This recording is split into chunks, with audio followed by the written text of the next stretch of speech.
What's Israel doing right, and what are they doing wrong when it comes to getting rid of Hamas? Check out this clip with Masab Hassan Yosef, the so-called son of Hamas, who gives his insight as to how the war is going. So we'll watch this clip together and then talk about it. But first, hit that subscribe button over there in the corner. We'd love to stay in touch. Check this out. Good evening, dear Musab. How are you? Good evening. I'm good, thank you. Good evening. I'm good, and thank you.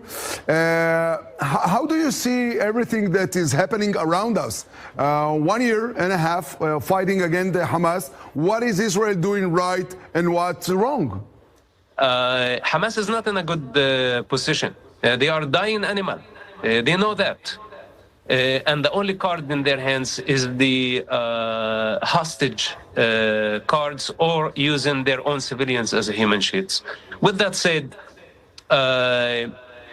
I can see only outcome out of this. But I really don't know the price that we will have to pay all the way to the finish line. And that outcome is the end of Hamas and the realization that jihad against Israel will not destroy Israel. It will only backfire. Those who think they're working on the authority of the divine against the Jewish people will realize very soon that they're mistaken. How do you see the end of the war? How is Israel supposed to end the war and eliminate Hamas? Is it possible? Look, removing Hamas from power will be a significant step. And the Muslim Brotherhood ideology, whether if it's the Islamic movement within Israel, Gaza, Jordan, Egypt, Turkey, this is going to take a much longer time. And this is not only Israel's job, because the Muslim Brotherhood is cancer. And it's not only a threat against the state of Israel. It's also a threat against many people who want to live in peace in the Middle East. So we don't want now to try to figure out how we can end a task that has been developing for almost 100 years, since Hassan al-Banna and Sayyid Qutb. But eventually, the same way the Nazis or Nazism ended up in the head of a dead man, eventually. Same thing with jihadists and jihadist ideology. This is the only outcome. Once the vast majority understand what the jihadists are all about, I think things will start changing to better. Last question, Musab Habibi. Do you think there is any chance that Gaza Strip will be peaceful place, or will they live in immigration as refugees forever? Look, Gaza, and I said this before President Trump proposal, you can find it actually online months, even from the beginning of the war. I said all depends on the price that Israel has to pay in Gaza after the attacks of October 7th.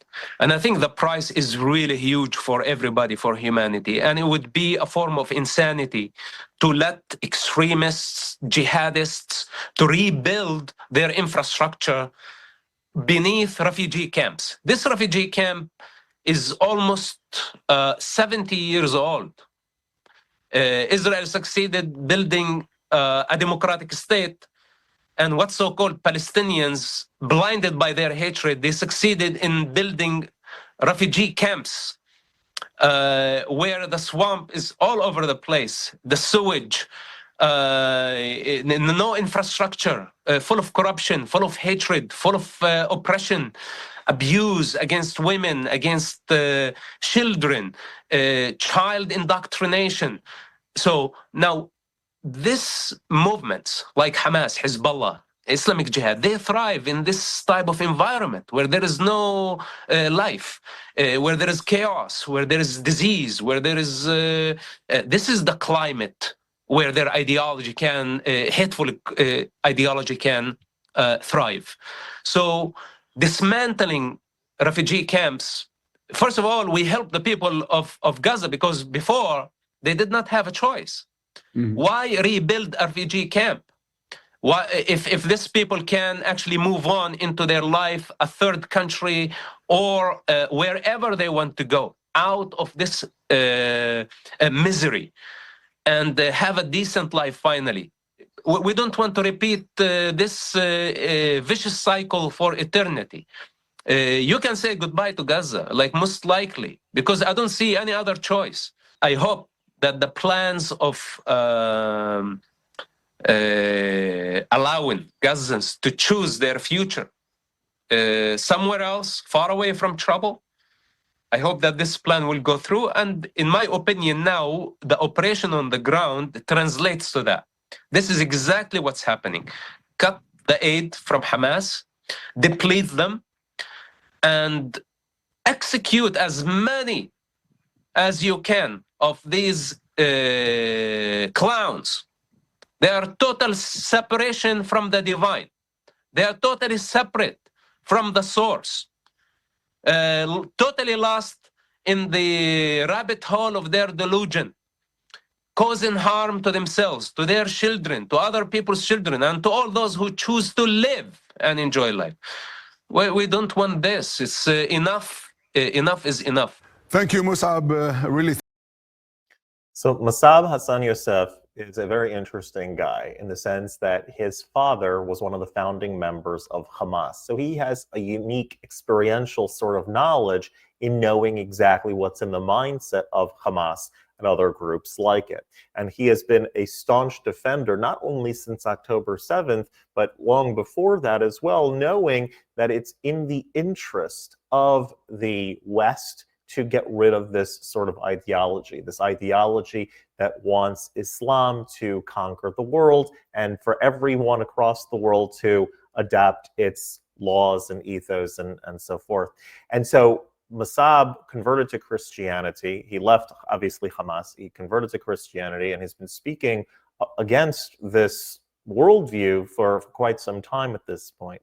And he's absolutely right over here that in order for Gaza to be a safe haven for not only the Jewish people in Israel, but for the Muslims, the Arabs that live there, groups like Hamas cannot be in control. Hamas must be destroyed. And the truth of the matter is all the other groups around the Middle East that hold similar beliefs need to be destroyed, but that's one step at a time. And that's not just Israel's job, as he correctly pointed out. That is something that the West needs to bind together and make sure does not expand. And so, in any case, in order for there to be peace in that region, and certainly in Gaza, Hamas must be removed. And I know that is currently what is being worked on right now. There's a lot of discussion as to what's going to be with the refugees, and there are some offers on the table that have been discussed about relocation, people voluntarily going somewhere far from trouble and starting a new life for themselves. There are a lot of discussion, a lot of ideas on the table. We'll see how it actually comes together, but Israel is making the moves that they need to in order to permanently eradicate Hamas, that this shouldn't be like the first Hamas war, the second or the third Hamas war, and a counting of 50 or 100, that this should be the final Hamas war, remove Hamas from existence, remove Hamas from power, and get there to be finally some more peace in that region. If you like this content overall, hit that subscribe button over there in the corner. We'd love to stay in touch. Take care.